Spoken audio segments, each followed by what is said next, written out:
요번 사연은요, 여러분들이 너무 저에게 좋아요와 구독을 눌러주셔서 감사의 그런 이벤트로 대학생들 고민 그 탑3를 한번 준비해봤습니다.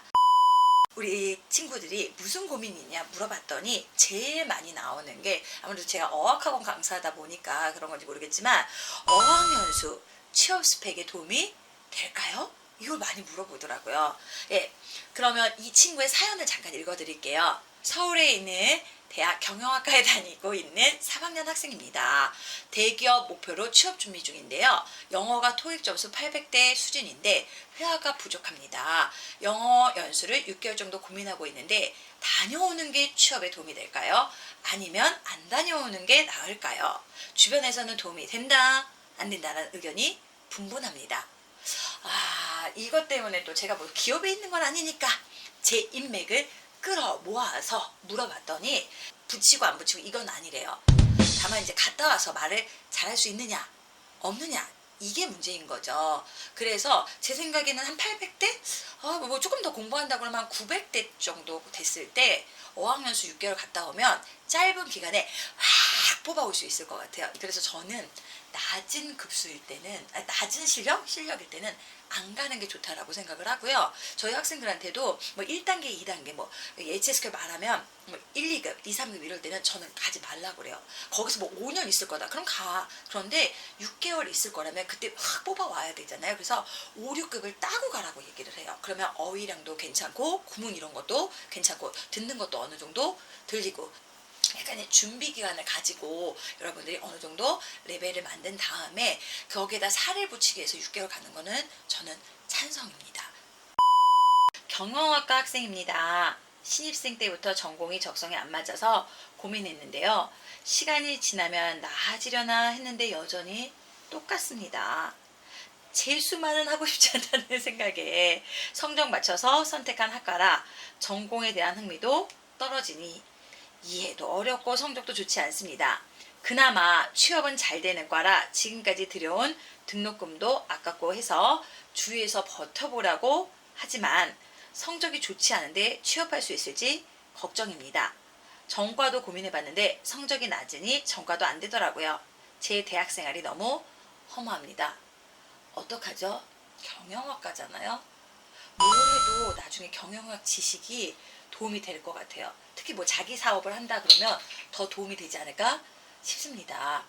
그래서 만약에 이 친구가 뭐가 하고 싶은 게 있어. 그러면 저는 그걸 하라고 하고 싶어요. 경영학은 그냥 그럼 취업 생각하지 마. 그냥 취업 생각하지 말고 그냥 기본 지식을 쌓는다고. 왜냐면 우리 사회가 아직까지는 대학 졸업장을 요구해요. 그래서 저 후회하시는 분 몇 분 봤어요. 나 안 맞아, 안 해. 그래가지고 뭐 딴 거 할래 뭐 하시다가 대학 졸업 안 하신 분 한 3명 봤는데 지금 와서 후회하시더라고요. 지금 다시 갈 수도 없잖아요. 그래서 어떻게든 저는 졸업은 그냥 해보자. 그냥 이게 도움이 된다니까 나중에 살면서 다 도움이 되더라고요. 그래서 그렇게 해보시고, 요즘에 유튜브 이런 거 뜨잖아요. 근데 저는 사실 컴퓨터 쪽에 좀 관심이 있거든요. 그래서 애프터 임팩트인가 그런 거라든가 프리미어라든가 그 다음에 일러스트 뭐 이런 거 있잖아요. 이런 걸 배우세요. 그래서 막 자기 뭐 영상을 만들어 보거나 뭐 이렇게도 해보시고, 또 요즘에 그쪽이 수요가 엄청 많대요. 그러니까 그런 거 좀 공부해서 해보시는 것도 좋지 않을까요? 근데 선생님이 그거 한다고 취업이 되겠어요? 제가 맨날 얘기하거든요. 취업 안 되면 나한테 와. 조건이 갖춰져 있으면 내가 받을게.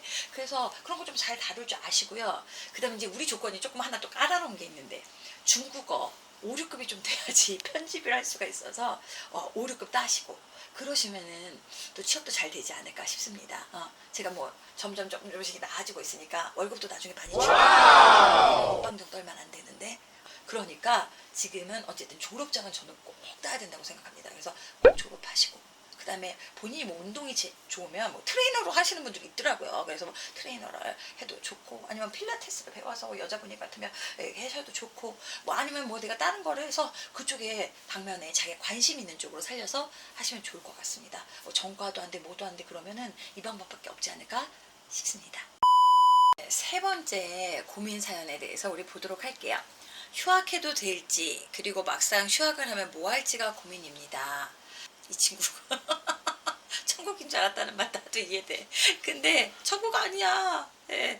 직장 들어가기 전에 뭐가 준비해야 될 것이지 않나 싶어요. 요즘에는 정말 우리 학생들 너무 아휴 마음이 아프다. 고등학교 때부터 쉬지 않고 달리다 보니 지치기도 하고 난이도 높은 전공 공부에 스트레스도 심하게 받다 보니 문득 내가 이러고 살아도 되나라는 무의미하는 생각이 들어져서 휴학이 하고 싶어졌습니다. 그런데 막상 결심을 한 후 제가 재수도 해서 남들보다 1년 뒤처져 있다는 생각에 휴학이 맞는지 걱정도 되고 부모님도 휴학 반대하시고 뭐 사회적인 편견도 있고 그래서 막 너무 고민이야 지금. 그런데 학교를 계속 다니자니 힘들어. 또 안 다니자니 엄마가 째려볼 것 같아. 아빠가 째려볼 것 같아. 휴학을 해도 될지 안 해도 될지 걱정이 된다는 사연이었는데요. 여러분 같으면 뭐라고 얘기해 줄 것 같아요? 저는 뭐 옛날 같으면은 뭐 다른 대답을 했겠지만 이게 좀 사회생활을 오래 하다 보니까 모든 거에는 책임이 따르더라고요. 그래서 사실 저도 맨날 아침마다 때려치고 싶은데 다니고 있거든요. 왜냐면 그 뒷감당을 할 자신이 없어요. 그래서 만약에 이 친구가 뒷감당할 자신이 있다고 하면 저는 휴학을 하고요. 그냥 1년 놀아. 그냥 하고 싶은 거 다 해봐. 그리고 나서 또 열심히 달리시면 돼요. 근데 그게 너무 무서워. 엄마도 무섭고 사회적인 편견도 무서워. 그러면 우선 방학을 끼고 대학생이잖아요. 방학을 끼고 2달을 쉬어봐요. 그냥 요즘에 그런 거 있잖아. 제가 물어봤거든요. 야, 방학 때 우선 쉬어보면 되지 않아? 그랬더니 뭐 영어하고 뭐 중국하고 이런 거 다니라고 바쁘대. 우선 그 학원을 다니지 마. 다니지 말고 2달을 쉬어보고 괜찮으면 그냥 복학해서 하시는 거고 조금 더 나한테 필요하다 쉼이 정말 너무 답답하다 그러면 조금 더 쉬어보세요. 그리고 그러면 1년 2개월 놀잖아요. 너무 길게 노는 거 아닌가? 그러면은 적당한 시기에 그러니까 좀 전공 과목을 조금 미리 조금 본다거나 아니면 또 취업 스펙을 조금 만들어 놓는다거나 이런 식으로 해놓으면 좀 좋지 않을까요? 그리고 엄마한테는 1년 2개월을 내 마음대로 쉬겠습니다. 이런 얘기는 절대 하지 마. 그럼 어느 부모도 오케이 이렇게 하지 않아요. 나 같아도 내 자식이 그런다 그러면 당장 막 이게 말이 되냐 막 이렇게 할 텐데 우선 엄마 그냥 제가 요즘에 조금 스트레스를 많이 받아서 그냥 한 2개월 정도 좀 쉬어보고 싶습니다. 그렇게 우선 얘기를 하고 그 다음 이제 휴학을 더 하고 싶으면 엄마 여기서 내가 이런 걸 했는데 그 다음에 전공에 대해서 모두 좀 준비를 하고 취업에 대한 스펙 준비도 좀 하고 이렇게 하겠습니다 라고 해야 돼요. 안 그러면 엄마가 계속 좋아. 그래서 진짜 질리도록 놀아봐. 예. 아니면 선생님 돈이 없는데요. 알바를 열심히 해. 그 다음에 한두 달 진짜 그거 갖고 막 놀아봐요. 그러면 인생의 참맛을 느낄 수 있을 거예요. 뭘 참맛을 느껴요? 돈 벌 때는 진짜 어렵다. 근데 쓰기는 쉽다. 그러니까 제대로 해서 내가 돈을 좀 많이 벌어야 되겠다. 이런 또 결론이 얻어지시면서 또 살아갈 힘이 생기지 않을까 싶습니다. 너무 고민하지 마. 고민이 제일 안 좋은 거예요. 그냥 빨리 실행에 옮기세요. 네, 여러분 구독, 좋아요 이거 좀 눌러주세요. 그래야지 선생님이 이벤트도 더 많이 하고 여러분들에게 더 많은 콘텐츠도 제공하도록 하겠습니다. 오늘은 여기서 마치도록 할게요. 다음 시간에 또 만나요.